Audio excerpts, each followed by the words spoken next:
Hello everybody and welcome back to another video on the channel. I'm Rae and Toni. Today we have so much stuff planned. So much freaking stuff planned. We have 3 trailers that we're going to watch, mostly because we're really interested in see what they're going to be about. The first trailer is going to be about the new, what is this? Avatar: Last Airbender. I'm looking at it, but my brain is like, I'm like, what is this? But it's Avatar: The Last Airbender season 2 on Netflix. We have the trailer, the official trailer for Supergirl that's dropping that's just dropped. So we're going to react and review to that as well. And a new movie that dropped over on Amazon that we will be watching and will be posted here soon. It's called Pretty Lethal. And I'm not gonna lie, anything with ballerinas kicking ass, I'm just like, give it to me. Give it to me. Like, what was it that Keanu Reeves movie, the spinoff, the ballerina? Exactly. Like, it's literally ballerina, like it's ballerina, no, John Wick ballerina, which, by the way, you need to watch John Wick. Put that absolutely. Put that in your thing to remember, by the way. You know, put that in thing to remember. Write that down. Exactly, write that down. But before we get started, thank you guys so much for joining us. If you guys love the content, please like, comment, share, subscribe. Send smoke signal into the sky. Please, I'm sick. I have a family to feed. No, for real. Like everything helps, everything counts. And my goal this year is to get, what is the goal this year? 1,000, right? 1,000 followers. 1,000 followers / subscribers here on the channel.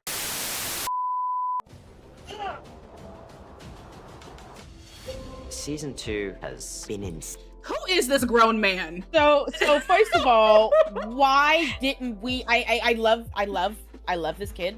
I love him. I love Gordon. We love you. We do. I'm just like, we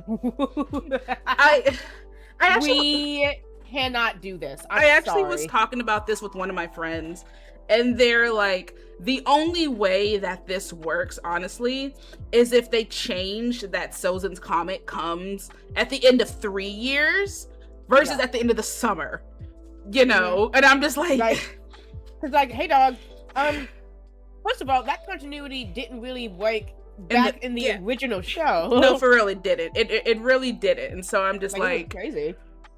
This is going to be interesting. I don't like, on one hand, I do not like when studios like continuously change actors and all that shit unless it's for a reason. Unfortunately, I will say this might be one of the reasons. No, for real. And it's because, like, well, here's the thing. I think it also has to do with they did not start filming or did not start doing anything for season 2 for a hot second. And this is why bring back yearly seasons. Bring back yearly seasons. Because why are we waiting? This is my number one beef, y'all. This is my number one beef. Why are we waiting 2-3+ years for 8 episodes? Like, literally, that is the most common thing now. Fucked up with that. Y'all got us fucked up. Like, what is it? Mid-season finales, I think, were the beginning of the end. No. Mid-season finales were always there. Mid-season finales was the thing that tie you over for the winter break, right? I see. It tied you over the winter break because remember, because stuff would stream, or not stream, but premiere from August to around November, about early November. They had the winter break, and then they came back in like late January, early February. And then it would go from February to May. And then you had the summer. And I remember as a kid thinking, OMG, they're filming all of this in no, bitch. They were not filming all of that during the summer. They were filming while stuff was premiering. They were doing post-editing, like the last bits of editing during the summer and preparing the structure or lineup and all that. But no, like, it wasn't, I was so stupid, especially when I started watching animated shows. Yes. I was like, oh my God. They got us. I literally was like, oh my God, they're recording and editing and drawing all this stuff in a week to a month. No. This stuff was already done, girl. This stuff was already gone. Like by that time, that's how they got us. By that time, they were like, oh, we're probably resting now. Like, the actors most likely probably got like a couple of weeks of rest, and then they started up again. But this also gave actual work, like full like salaried work for the actors, for the writers, for the directors, for the people working on the sets, the editors. Like that's what Hollywood used to be. And then COVID happened, and then and then studios realized it's cheaper and because we were all locked in. So they're like, let's switch to this new thing where you only get these X amount of episodes every couple of years, because everybody thought that we were going to be locked in our houses forever. We're not, but like, that's where we are. Exactly. But they don't want to change back because it gives them majority of the money, because shocker, most TV shows and movies didn't have like streamers contracts because people were watching it live. That's how you counted on your money. If you had let's say if you had 5 million people watching one episode, and you got a percentage of that ad revenue, the streaming rights revenue, all of that. Then you had merch and all the other jazz, right? That was a big chunk of money. So they didn't really think about residuals, which you get from like streaming and all the other stuff. But when we were locked indoors for those 2 years, basically, they realized, since nobody really has like, the actors don't really have like these type of rights, we can keep a lion's share of the money. We can keep a lion's share of the money and give them pennies on the dollar. That was also kind of the reason why SAG-AFTRA went on strike. I think it was like 2024. I want to say wasn't it 2024? I believe so. No, 2022. It was 2022, wasn't it? Yeah. Yeah, 2022. You had the writer's strike of 2008, and I think this one, Exactly. And like that's why they went all on strike, because of that. Also, not my chair. My chair is acting up. I was wondering where my neck brace thing. But no, like literally that's what it is, and that's why we have the situation that we're at now. Yeah. But anyway, let us continue with this trailer. Insane. It's definitely a level up this season. Stepping back into it has been exciting. We all have that chemistry. Get off of my screen! Oh my god, why is he here? Why is he here? Oh my god. Okay. For those of you guys who do not know, this dude has such controversy because it was this revealed. Piece of shit person. No, for real, because it was revealed that not only is he not indigenous, but he has ties to the Red Hat movement. I'm not going to say what the name is, but he has ties to the Red Hat movement, which goes against everything.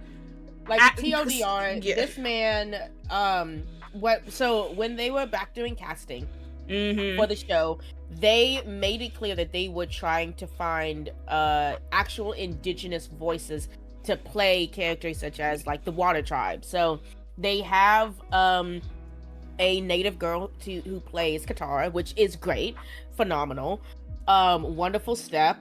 Definitely a step up from, I hate to bring in the Shyamalan movie, but a white girl, or even how in the show they had a white girl voicing Katara too. Yeah. So they are trying to bring in representation. In walks this piece of fucking shit. Yeah. Who did bring evidence of his affiliation with a tribe. The problem here is that many actual like indigenous Native people, American, like Native American folks have said that not only is the tribe itself that he claimed he's under, there's a validation issue regarding that. There's also the fact that hey man, you look white. Yeah. And it doesn't help either that like the tribe that he claims affiliate to become a member, you just have to buy a ticket. Yes. And that's what the you can easily get into that. Anyone can get in. And that's what the indigenous people around the area's biggest, like one of their biggest problems is like, what do you mean you can just buy a ticket? Yes, like, that is currently a topic and an issue that has, well, not even currently. I want to say that the thought of it alone the controversy alone, the ethicalness of that alone, like, okay, what makes you native? Is it your ties to your local tribe, or is it like blood percentage? Like with that is a discussion that can only be answered by actual indigenous voices themselves. Yeah. So, but rather than, I don't know, maybe like say next, because of that weird icky feeling that I'm sure someone had to have, they instead decided to overlook that and hire him and promote him as if he is not only indigenous, but also like regardless of the controversial issue regarding that in of itself. Like no one to my knowledge, no one in the cast or crew has ever like even so much as talked about it, regardless of like what their opinion on it would be. Or they're probably sadly also under ADAs, and there's only so much that you can do because it's like but see, that's what I mean. Why do something? Why hire somebody that you do not need to for a project like this that you claim is supposed to be all about open and vocal diversity? You can't find anyone else. Yeah. I'm just saying. Yeah, I'm just saying. It's one of those discussions that only people in the indigenous community should be vocally having, because you see people online who are not part of the indigenous community having their opinions on it. And it's our job as those who are not a part of the community to support them. So if they say that, you know, because if they say and brought the proof that he is not an indigenous person, that he is lying, he willingly took a spot from another indigenous person, because there was somebody, I think his name was not Jay Farrell. God, that's not what I'm talking about. But there is an indigenous actor who is the very vocal fan cast for Sokka. He also did make attempts, if I recall off the top of my head, of wanting to play Sokka. However, at the time he was under the contract for another show on Hulu called Reservation Dogs. And so like he didn't have the chance to apply because he was under that contract. But it's the fact that you have people that are very vocal and saying, yeah, something's lumpy in the buttermilk. And rather than like listening to the people that he's supposed to be representing now, the cast and the directors are like, nah, it's fine. You know, which unfortunately that comes from very white-centered media. Like at the very least, the fact that he was allowed to be here despite that controversy in and of itself shows a privilege that is not warranted. To put it more frank, more obviously indigenous folks, like actual black and brown people, time and time again, always has shown to be cast aside in favor of someone who's more whose proximity to whiteness is closer and therefore safer. Even though that so-called safety comes at the cost of I'm just gonna be frank here. Why couldn't they have gotten someone brown? Yeah. Why? I'm not saying that like Sokka should have been.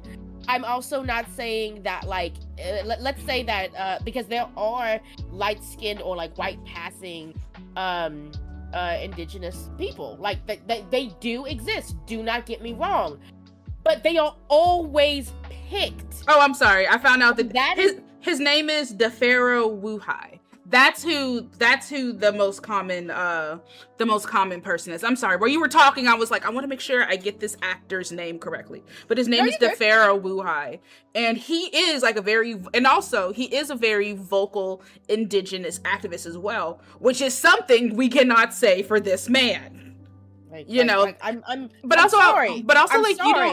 No, it's okay. But also the question could come with, well, do you have to be an activist if you're a person of color? Sadly, we have to. We have to because Every fucking time. Exactly, because the Katara actress is very vocally a indigenous ally. I mean, of course she's an indigenous ally, a very vocal indigenous activist. What is it? The guy who plays Zuko is a very vocal Asian American activist. Like activism is I hate to say it's required when you have a strong platform. But if you have a large platform and you choose not to use it for good, what's the platform for? What are you exactly like? Why should you have it? Anybody else can come in and use that space that can actually bring awareness, but also representation. It's one thing to have a title. Like, let's say that they did get a brown-skinned actor here to play Sokka. Mm-hmm. That's great, but what else? Yeah, what else? We're caught. Unfortunately, Black and brown folks are caught between a rock and a hard place when it comes to representation for us, because we have to choose either somebody who's barely passes, who just makes the cut, or basically a puppet. Especially since there's a black person here, for example. Yeah, this person's black, but they don't act black. They don't sound black. They don't look black. And that's when you know that sadly the person writing that character is non-black. But also that's a whole nother conversation for a whole nother video about how what is considered how you act as a person of color.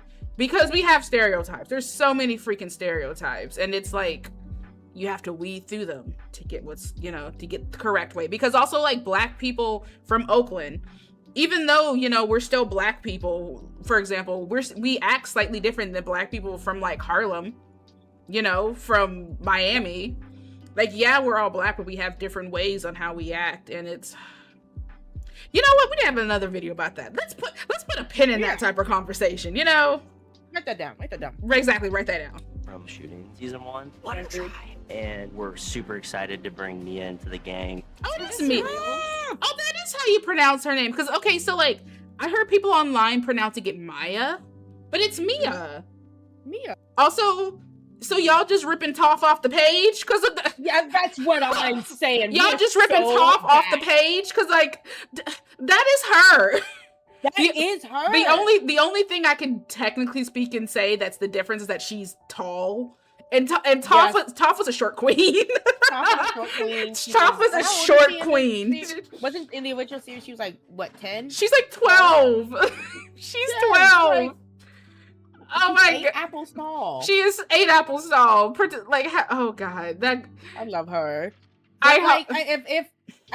So Sokka's actor aside, if there are any pros to this season, any of this, to this season, let the top one be Toph. Hands fucking down. And another thing is I hope that they don't take away Toph's abrasiveness and Toph's motivations like they did my girl Katara in season 1. Yeah. Oh my god. The reason why Katara was that way was because you had freaking grown ass adults still hating on cartoon Katara. And I'm I better see this 12-year-old's whooping ass, okay? No, dead ass. This 12-year-old is not afraid of dropping bodies. I better see her whooping ass inside this season. I'm just saying. In that order. Exactly. I have to pinch myself. Look, it's the boulder! The boulder! That's the boulder! The boulder! Hold on, let me go back. I have to pinch myself. Also, look at these sets. Oh my god, I'm so excited. Yes! These sets. Okay, I will admit, I like that they're using practical sets. Or at least it looks like they're using a lot of practical sets. Marvel, get on that. No, for real, Marvel, stop shooting in fucking, what is it? Blue screen, green screen, whatever you call them. So many studios keep doing that. Yeah. Why? Because it's cheaper or whatever? Yeah, technically speaking, it's cheaper. But at the same time, it's only cheaper by a couple of dollars because you're still going to spend a crap ton of money in editing because you got to create the backgrounds and everything. You got to make sure everything, it looks right. But also, like, what's the point of saving money if it's for cinema? Exactly. These are multi-billion corporations trying to save as much cash as they can for what? Mm-hmm. For what? What is it? I don't know if you've seen that one infamous photo of Sir Ian McKellen when he was filming The Hobbit. He said that how depressing it was filming that movie because so much of it was in a studio, so much of it was in a screen. Yeah. Compare all of that to the original Lord of the Rings films where they were shooting all over fucking New Zealand. No, exactly. All the over the girls were inside, like I said, the OG movies.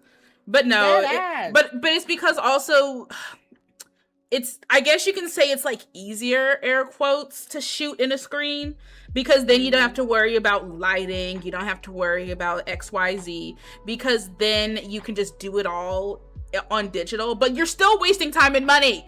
Time and money because you got to make sure that the lighting in screen work, like in editing works. When it doesn't, that stupid Moana trailer that dropped shows that. Because why do both of them have freaking backlighting when they're facing each other?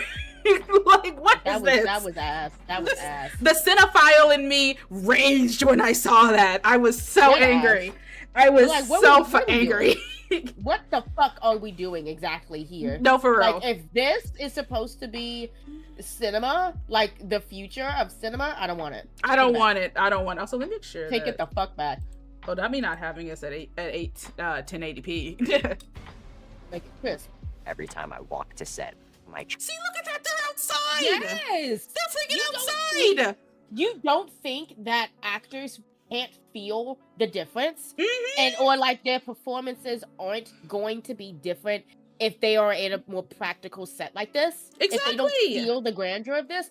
Also, for this season specifically, we are in the Earth Kingdom. Mm-hmm. If anybody who's seen the show, you guys know what we're in for. Exactly. You guys know this like, season the grandness. Exactly. This season is basically a precursor to season 3, which just shit hits the fan in season 3. Like, oh my god! Like, I cannot wait for season 3. Wait, I think they said that they're finished up season 3. Okay. They're either finished up or they're finishing up filming at least. Jaw is on the floor. Seeing Blossom say is incredible. They've look at that side. Being a fan of the original, I'm freaking out on the inside because now that we're passing. Oh, look at the boater! I love it. I love the boater. I love him already. I love him. The energy for this season 2, and I hope that it matches the energy that the show season 2 gave us, because it was, first of all, it was action packed. Like you were, every episode you were always on the edge of your seat. There was always something new, but also the vibe of the cast, and the characters themselves too. You had so much character development for everybody in the second season, where it was like, shit, you can only go up.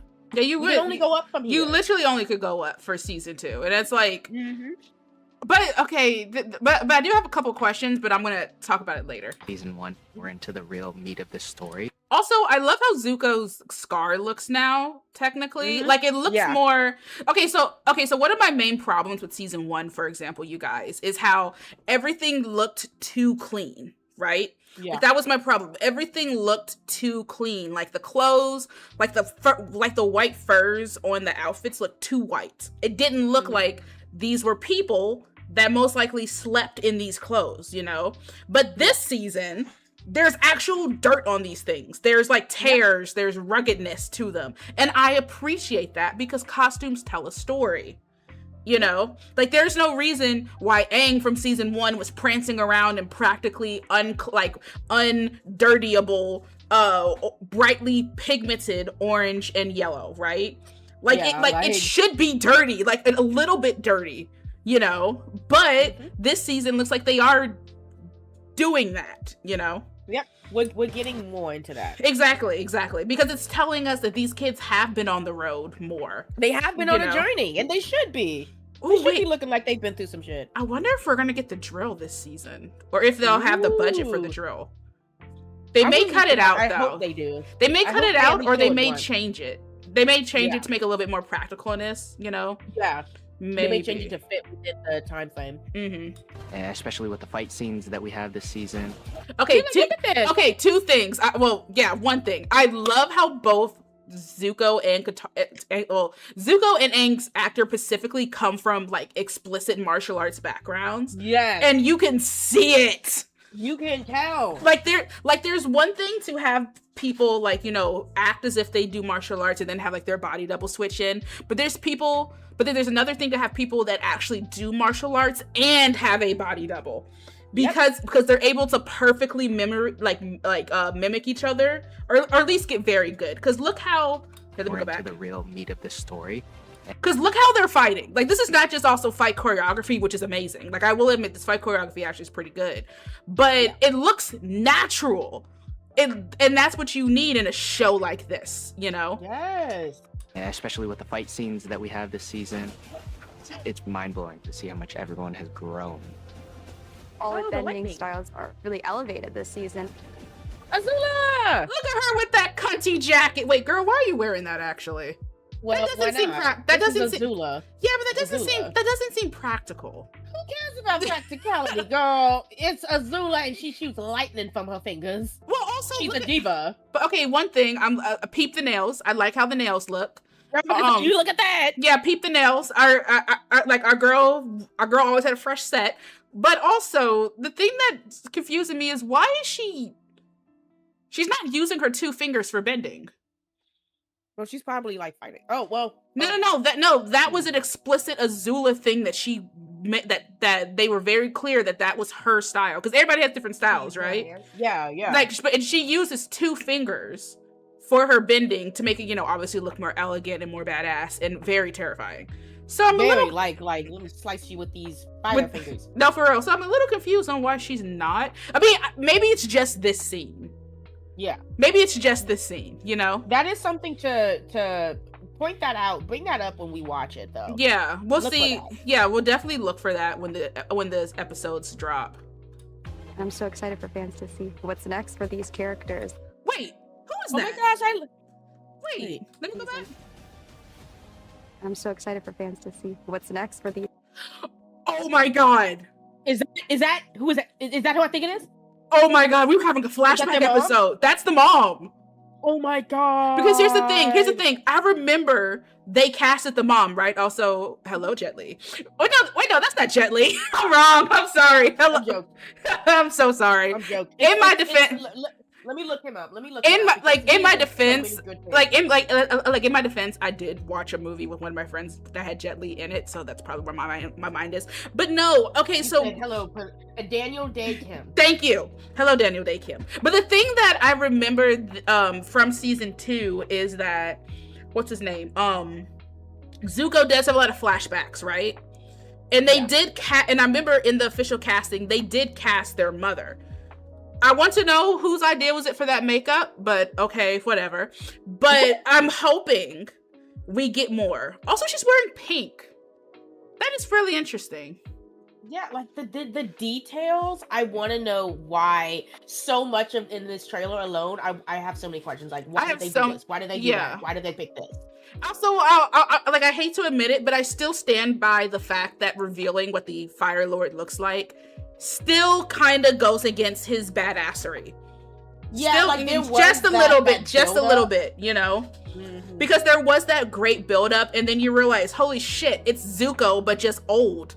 You know, yes. The fact that here's the thing that killed me. I remember as a kid watching this now that my frontal lobe has developed, was that he was so convinced, especially when you read the comics, right? That he was so convinced that Zuko was not his son, and that's why he was acting the way that he was acting. But then you look at him, and then you look at Zuko, and you're like, dude, that is your carbon copy. That's literally cut and paste. It's given to Henry VIII when he was adamant that that Elizabeth wasn't his daughter. Girl, it's copy paste. It's literally copy paste. Like, if anything, she might have, Anne Boleyn's nose, but that is your twin. Yes. And Don't make me mad. No, for real, don't make me mad. Like DNA, like all that shit. We didn't need to look up or invent DNA. The Maury show to figure out that you are the father. No, for real. We don't need that. No, for real. And so it's like, the fact that also, I will admit the actors look pretty similar too. Like, not copy paste like they were in the, I'm gonna say anime, in the animated show. But they still, they still look like they could be father and son. So I'm interested to see how they're going to do this. Because also, this is back when he's a prince. You can tell this is back when he's a prince because he's not wearing because he doesn't have the Fire Lord headpiece. Oh yeah, wait, does he? Because he has something in his. Oh no, it's not. No. That ornate just means that they're royalty. That ornate on their top just means that they're royalty. But the Fire Lord headpiece is the big one. It looks kind of like literally looks like a literal giant flame. So it's like this has to be one of Zuko's flashbacks that he's having. Maybe it's that flashback where like his mother leaves. Because remember, I won't reveal because I've told you about this. But when we get to this episode, we'll discuss the actual reason of why his mother left. But this is pretty. Also, I love that she's in pink. For a hot second, I'm not gonna lie. For a hot second, at first glance, I thought that was Ty Lee. But I realized, wait, why would Ty Lee be married to the Fire Lord? Like, why? Know. Well, if the Fire Lord is Zuko but old, then yeah. Well, his characters. Okay, Ty Lee, you do show up in this trailer, but oh my gosh. Here's the thing. I don't know if they're going to keep her being, a chi blocker, and the same thing with Mai. Like, are they going to keep her throwing her daggers and knives and shit? Yeah.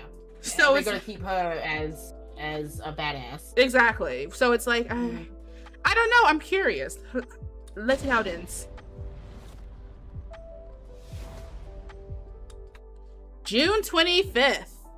I'm so excited for June. No, for real. June, exactly. Pride Month and a whole bunch of our favorite shows are dropping in June.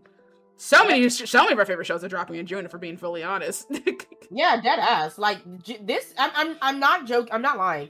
This year alone is going to be 2026 is going to be really, really great. Like any fans of like name it, fans of film, fans of movie, Broadway, freaking Hadestown. Yes. Hadestown is recording itself, and it's going to be in theaters, which I want to see. Yes. I haven't. I know you saw it live, but I want to see it when I go to the movie theater. So you should. Like it was a wonderful experience. I went to when I visited Manhattan last year with a couple friends. That was honestly we did many things, but that was one of the highlights, if not the highlight. Yeah, just sitting there and like, oh my gosh, like the energy, the story itself, the vocals, like you cannot miss. Yeah, you cannot miss. Yeah, I know also House of the Dragon is coming out. Like, so much shit is dropping in June, and I can't wait. I cannot wait. But let's go ahead and let's hop on to the next trailer. All right, you guys, so we are watching the next trailer. It is for Supergirl. Now, here's the thing. We have been very vocal about this on this channel. We are DC kids. We are DC kids. We were born and raised on Disney. On Disney. I mean, we were raised on that too. We were. But we were born and raised on DC comics, DC animation movies. Like, DC kids is literally in our bloodstream, and we shall raise our children to be DC kids. Yes. And it's so happy and like heartwarming for me for Supergirl to finally get a live action movie. Like, here's the thing. Waiting so long. And also let me clarify. Supergirl has has been like supporting characters in other live action movies, or she's like been she's an had her own animated show. Exactly. Oh, yeah, exactly. Had her own show, or she's been in animation. But this is her first like actual focused movie, and I'm so excited. I'm so excited. Let's get started. Hey, I was just touching base to see when you think you might be coming back. You know, I'm just worried that you're not gonna find your stride here if you keep going off world all the time, Korra. I'm worried you're not gonna find your people. Yeah, well, that's the thing, Clark. I have no people. My baby. My poor baby. Oh. So for those guys who don't really understand, so the difference between Kara and Clark, basically, or Connor, I mean not Connor, Connor's the son, or Kal-El, basically, is that Clark's people died when he was a baby. He doesn't remember them. He doesn't like understand what the life was like. He has nothing to compare his life to Earth to, right? Meanwhile, Kara was a teenager. So she lived a good life, a good, like, I'm not sure how time works, but let's say 18 years, right? She lived 18 years on the sister planet of Krypton, whose name escapes me at the moment. I hate this. Normally I can't remember this. I'm sorry. No, for real, but it's literally the sister planet of Krypton. And her whole thing was that she is, technically speaking, older than Clark, because she was a teenager when all this happened. He was a newborn baby. And then she was since floating into space for, I forget how long before she was found. So she has everything to compare Earth to. Which, in my opinion, is probably the worst thing possible, because Earth is ghetto. It's ass. It is so ghetto here. Like, Earth oh my god. Compared to like so many other planets in the DC universe, dead ass is like comparing Boston to any other part of America. No, like, for real. Like, oh god. And so, like, she lost everything. She was fully cognizant when she lost everything, you know? Like, what do you think that does? Oh. Home is wherever you are, buddy.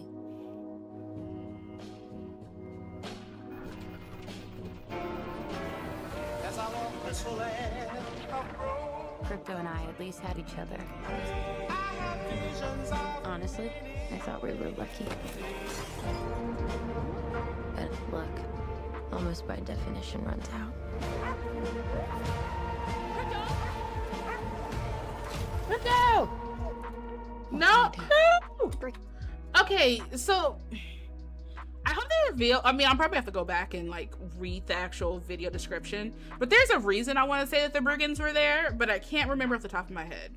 Maybe they were like, what were they? I'm sure that they were looking for her, but also like, man, y'all leave her alone. Oh my god. Exactly, leave her Pookie alone. Like literally minding your business, and there goes a man. No, like, for real, like, minding your business, and here comes a man, like ruining everything.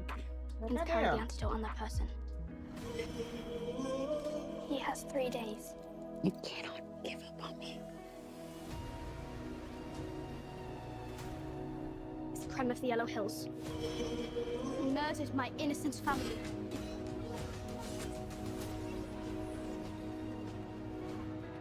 Just do what I say. And don't die. This does not look like this is gonna end well. For you guys. Poor girl. I know. That poor girl, she's like, what is going on? What did I get myself into? What did I what did I agree to join? Stop. You're hurting my head. Oh, hello, Lobo. Oh, hello! You're gonna be interesting to see see. You here, friend. No, for real, you're gonna be real interesting to watch. Let's like pause for a hot second and let's salute Jason Momoa. If there's anybody, if there's anybody who is a bigger DC fan than us, it's probably him. It most likely is him. This man, dead ass, like has been begging to be Lobo for years. So when he finally got when they finally started like casting for this movie, he was the first one that they went to. Yep. And this man, he deserves every second of it. His sure does. energy perfectly encapsulates this insane but hilarious man. He does. And it's so funny because like Lobo takes everything serious but not serious, you know? Yeah. Like he takes That's everything his whole deal. exactly. That's his whole thing, and I love that. I love that he does that. Yeah. And he's also a badass fighter. Yeah, he is.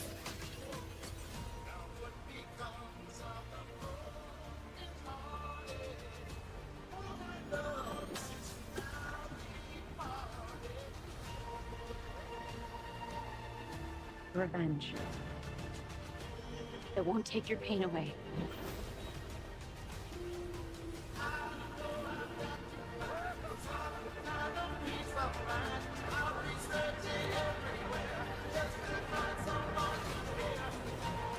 Oh, this looks so good. Doesn't it? But also look at her neck. I think she's been infected by whatever they used to to hurt Crypto. But also like oh yeah, look what? at that. I'm curious though to know like what is the reason they attacked them in the first place. There has to be a reason. Like maybe they were like trying to find her or trying to find something. Yeah. And while like because we saw Crypto's actions in the recent Superman film, that dog is untrained. That dog is so untrained. No, not at all. Maybe Crypto was just doing like dog shit and was just like going after them probably for no reason, just because he's a dog. Yeah. And rather than like, I don't know, close the door, they did the very cruel act of shooting him with a poison dart. Yeah, because why not? Also, this is a super powered Kryptonian dog with laser vision and super strength. They probably were like, ugh, you know, because also technically speaking, Korra and Clark are the only two Kryptonians left. Minus Crypto, which is also Crypto. Crypto is also technically speaking a Kryptonian. Well, technically speaking, he's not because he's from her planet. But we'll go with that. You know, they're still her planet is like a sister planet to Krypton, so he's an honorary Kryptonian. Honorary mention. Lot of pain. Lot of suffering. There's no home without you, buddy. Oh my gosh. Oh my gosh. Kick their asses, girl. Kick their asses. No, for real. And also, this must be... So this scene might be before she gets infected because she's wearing the suit, right? Like, you can see she's wearing... Also, when does she get the suit? That's another thing. Like she had, imagine she like brought it with her. No, like imagine like a scene of her like flying to Earth to pick up her version of Clark's suit, and it's like, okay, bye, loser. And he's like, wait, what? Wait,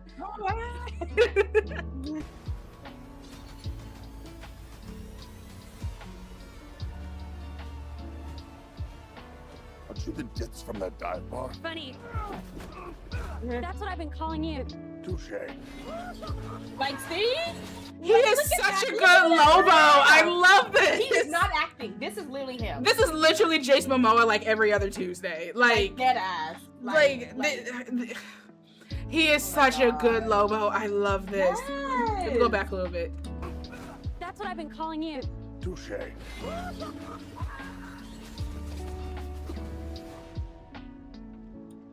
I love this. Oh my gosh, I love this. Chat, I love this. We're once again, I say, we are so back. We are so this fucking back. This June is going to be out. The only thing we're waiting now is for them to drop an official trailer for House of the Dragon, because we will be reacting to that. We will be reacting to that as well.